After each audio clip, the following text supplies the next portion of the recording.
Hey guys, so today we're going to be doing a little mix walkthrough, and I'm just going to preface the whole thing is, while I'm talking, I'm just going to not listen to that because it's slightly delayed and it's very difficult to talk without, hearing sort of a delay of yourself, and it messes with your head big time. So anyway. If anybody has any suggestions on that, by the way, they're very welcome because it really messes with me and it's hard to talk. So anyway, yeah, maybe I can do it through another thing and not actually hear myself, but still capture it. So yeah, that would be good. Anyhow, today we're going to do a drum walkthrough. I'm going to turn off all the plugins that I processed it with. And let you listen to it dry, and then I'll turn all the plugins slowly on, and then we can hear how they're being processed and all that. So, and I'll switch back and forth between the context of the mix as well, which is very helpful, I think. And because you don't want to just make drums sound good by themselves, you want them to sound good in the context of the mix, right? So, anyway. Yeah, so hopefully this inspires you to tackle the pretty big feat of being able to record the drums, because a lot of people, I think, maybe are intimidated by it because you got so many mics on one source. I used, I think 16 inputs on the drum set, and that included a hall mic, a corner mic, a mic that was in front of the kit, kind of like in a mid-side sort of way, and it was a ribbon microphone. It was a like R88, which is what's the company called? It used to be RCA. The guy, it's evading me right this second. AEA, I think.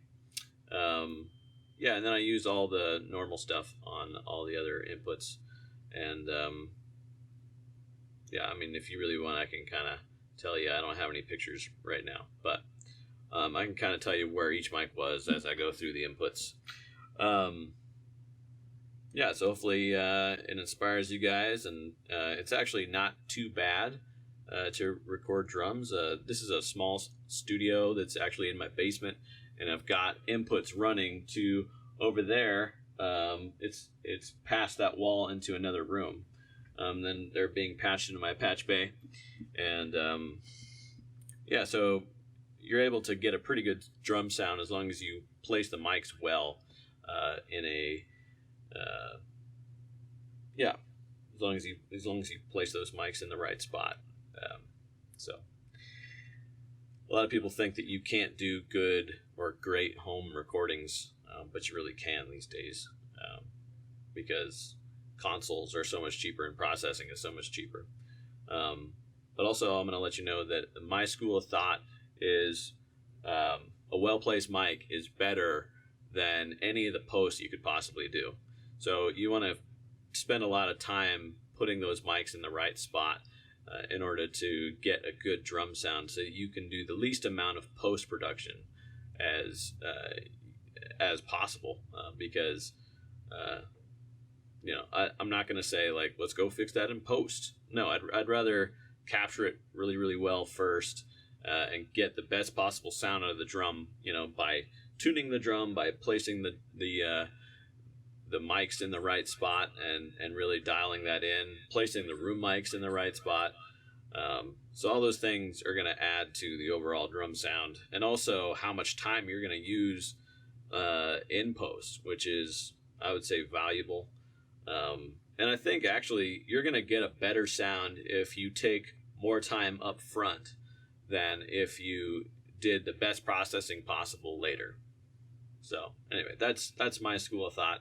Kind of like you can't polish a turd type saying. So, all right, let's get into this.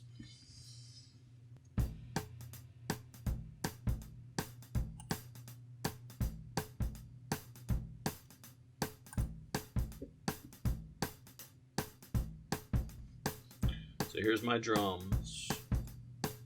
Here's the kit. I've I've got everything going from here. I'll just get there. You can't see it. So I've got all my drums going into a master bus, and then each element is going to its own bus. Right now, you're hearing no processing except a master tape type sound. All right, and here's it off. You can hear how the saturation went away. Now it's back. So you can really hear it on that low end. There, it's off. And it's on. Cool. Alright, let's listen to the kick drum by itself. Oop.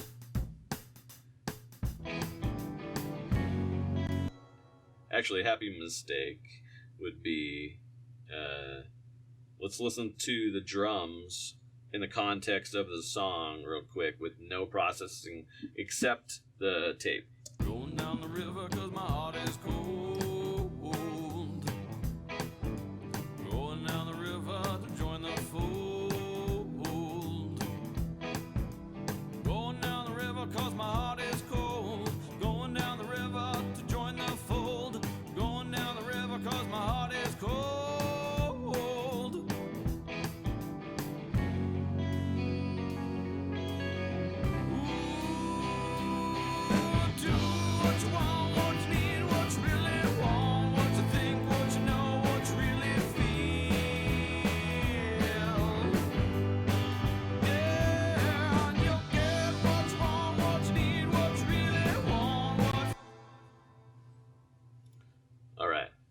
I think that sounds very good. Other ear. Haha. So let's go through each instrument and hear what it sounds like.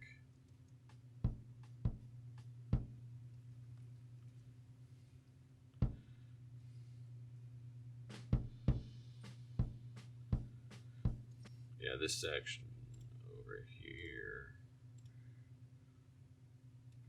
is going to be a good place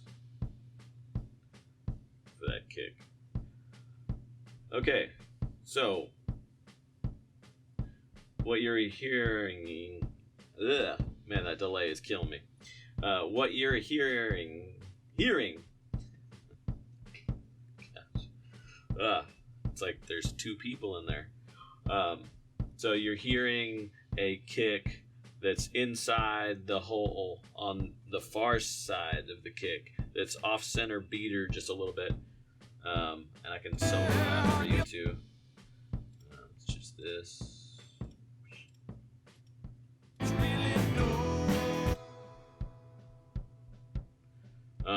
And that's the most usable sound. The next one will be this. And that is the skin of the far side of the kick. And it kind of gives you that mid-range bump. And I use a M160. Yep. Alright, and then this is actually pointed at the beater itself on the drummer's side.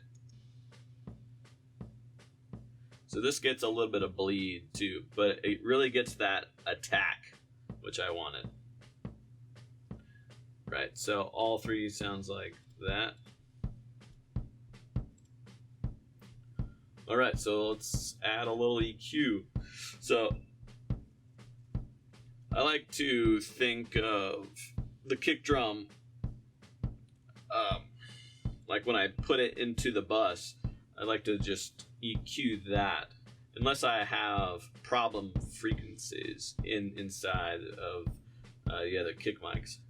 So right now this is my EQ, so I went up at 40 hertz and dipped all the mids and then put the attack in. This is Fab Filter. You probably are familiar with that. Their plugins are great. very precise. There's not really any coloration to them. Here we go, and this is what it sounds like with it on.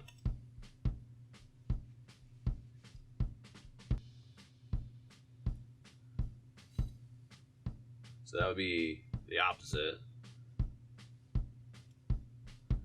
Just adding that low end. And then this is without the mid-range taken out.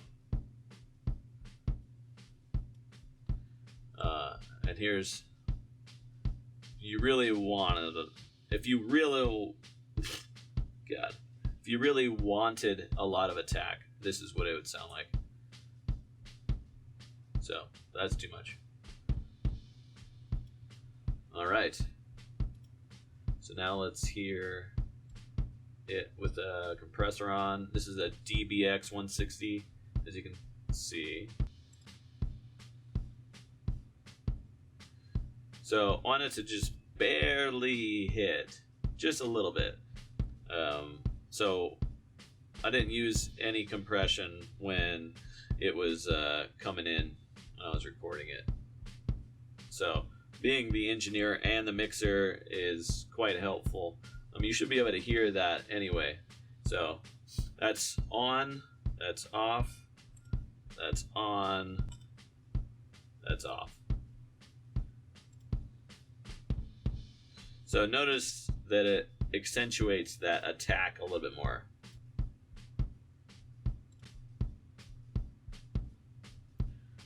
All right.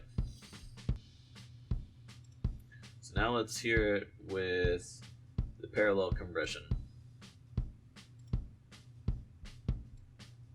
So this is my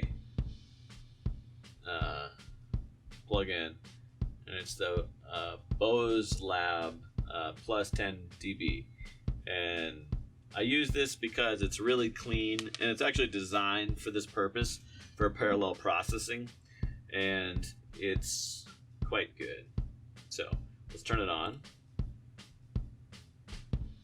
and then let's put it in the chain. So it just kind of saturates it a little bit more. So let's accentuate it a lot. So you want to blend that fader. So that's without anything, that's with it.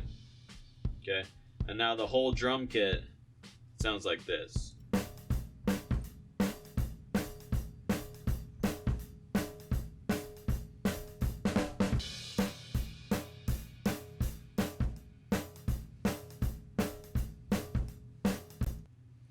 So I'll just disable those real quick so that you can hear the difference. Okay. So this is without any plugins or processing.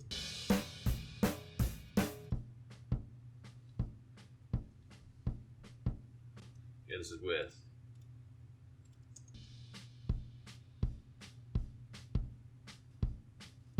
Okay, and then in the mix, here's with that. Without.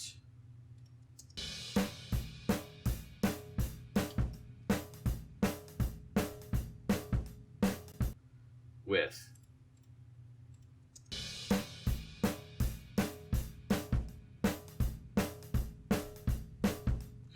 So really what that's doing is making it more focused, and just ignore my just slurred speech. Yeah, really, like if anybody has any solutions on this, this would be fantastic. All right, so let's move on to the snare.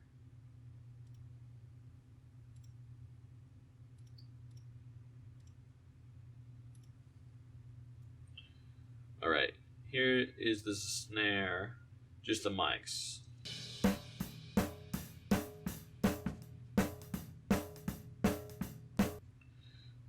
All right, so this I used 4 snare mics. So I used 2 on top.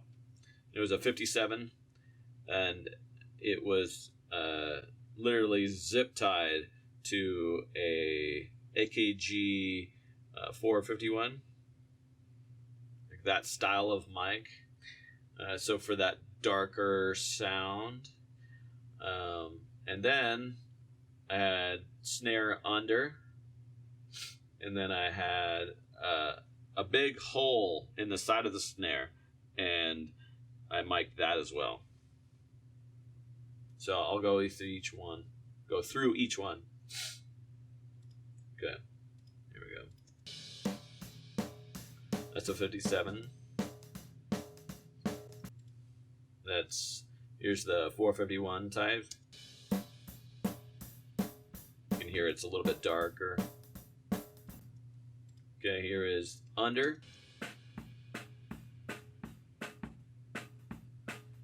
So you can really hear that, the snare itself. And then here's the side. So you can hear it's capturing a lot of low end. Like 125 and right in there. So as you can see, the 451 and under, I have flipped the phase, which is really important. So I'll give you what a pretty good phase cancellation sounds like. God, delay, man. Okay, so I'll have all of them. I'll take these off. Check this out. Look how thin that sounds. Okay, let's put it back on. Yeah. So again, this is without. I mean, this is, yeah, without the phase flipped.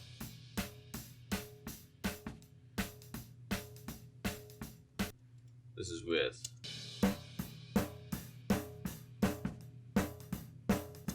Yeah, that's a huge deal. Remember to flip your phase, folks. All right, so now let's start adding plugins.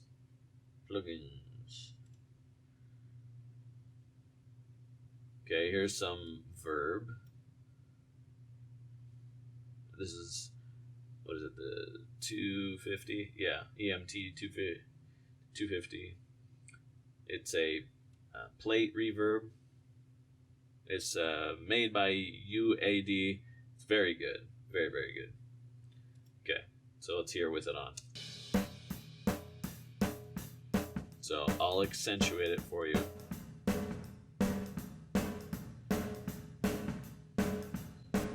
Okay, so also of note, I've set the time that the reverb is happening to about a quarter note of the song.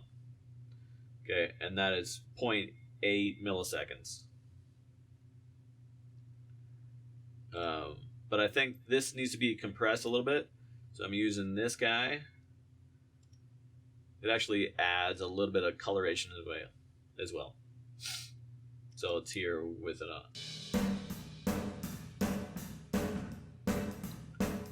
So let's blend that.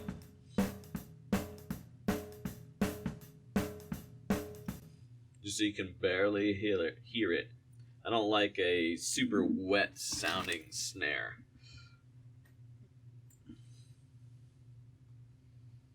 All right. So now we're going to do some parallel processing for a little bit of saturation. Here's that. All right, again, I'm using this this plus 10 dB from Bose Lab. Okay, let's turn it on. Let's accentuate it.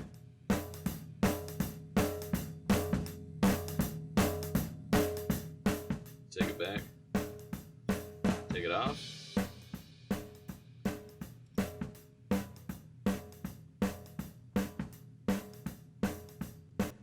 Yeah, that's good sound.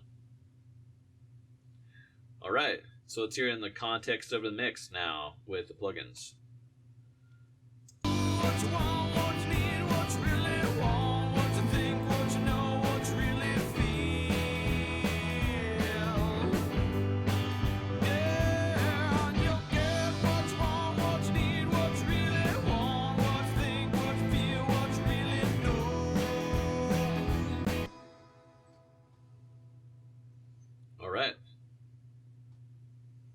So I might switch you over to this window over here. Let's do that. So you can see my timeline.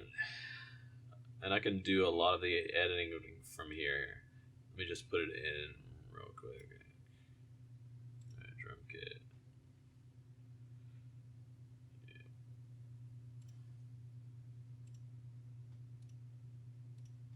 This doesn't let me do it. Look in a group. Which is lame. By the way, Luna, if you are listening to this, that would be fantastic if you could do that. If you could make it so you could group select and put the tracks in as a group. Thank you. Okay, so now it's kind of a different view. All right, so we did snare.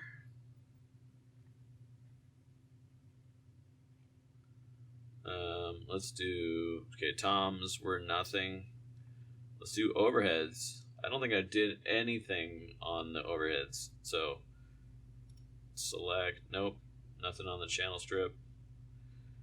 No inserts, no sends, nothing. Okay, let's hear it.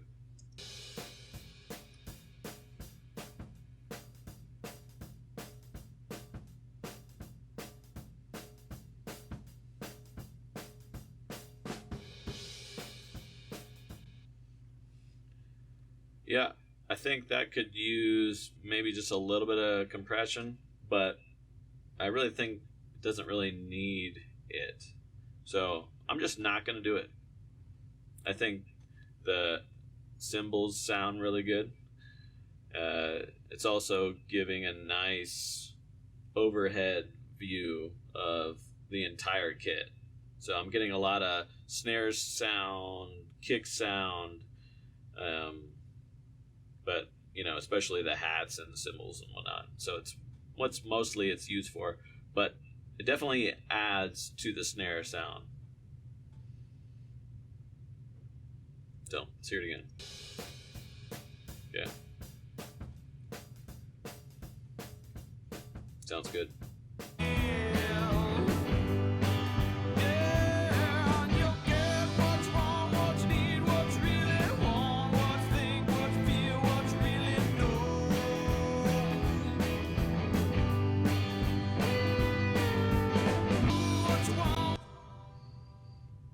Maybe I'll let it go to here so you can hear that a little bit of a tease. I didn't mention who this artist was, and I should. They are called The Blind Leads the Blind. You can find them on any streaming service, and yep. I think they're pretty good. Actually, I think they're really good. This is going to be their next album. Well, next song in the album, obviously. Okay, so now let's hear what the room mic sounds like. And this was that R88 by AEA. AEA. Here we go.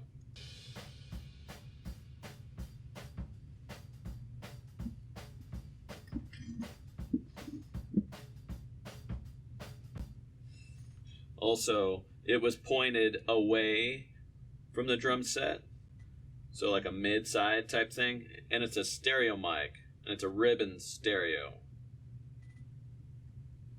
So keep that in mind. All right. Well, the only processing I did was parallel compression and slap some reverb on that channel. So let's hear what the reverb sounds like.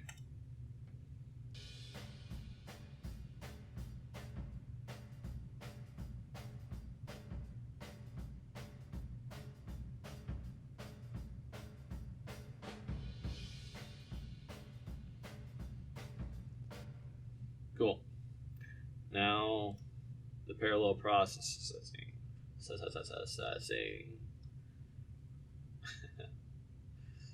Oh, by the way, yeah, right. The reverb looks like this. It's an IR, which stands for impulse response. I'm using the Waves IR to process that IR. It's called Waves IR. Yep. That's what it looks like. And then here we are again with the parallel compression. Turn it on.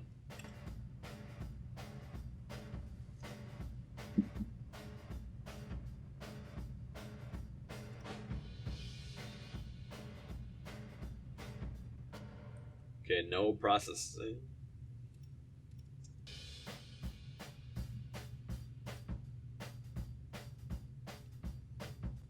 Processing.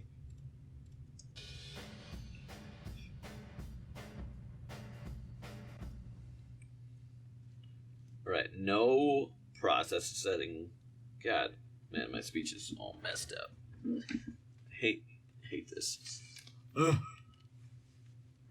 Okay. Maybe I should just take these headphones off, because I know how it sounds. So I don't really need to hear it. Okay, so let's do context of the song with no processing. What you want, what you need, what you really want, what you think, what you know, what you really feel. Cool. Processing. What you want, what you need, what you really want, what you think, what you know, what you really feel. Yeah, and you'll get what you want, what you need, what you... Sounds great. All right. Well, that's all the processing I did. It's all the processing that I did on the drum kit. I'll show you what the hall microphone sounds like, which is in the hall that's adjacent to the room. And I used what was that? It was a Telefunken AK-47 MK2. Here's what that sounds like.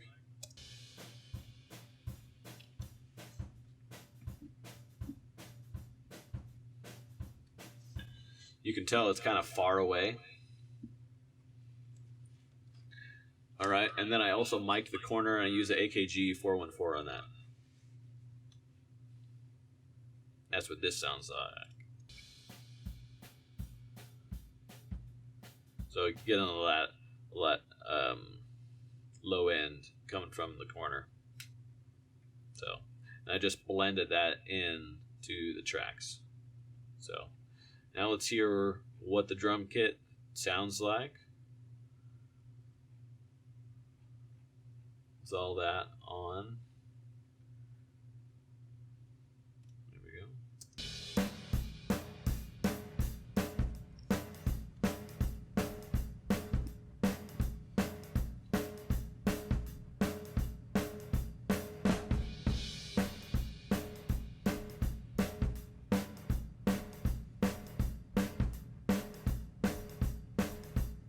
All right, let's hear it in the song now.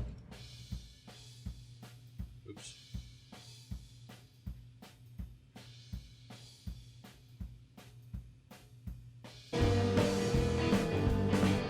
What you want, what you need, what... Ooh, yeah.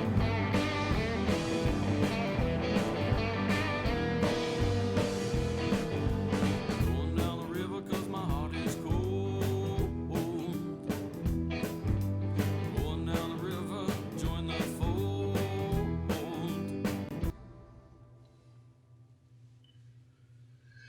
Wow. All right, folks. Well, that's it for today.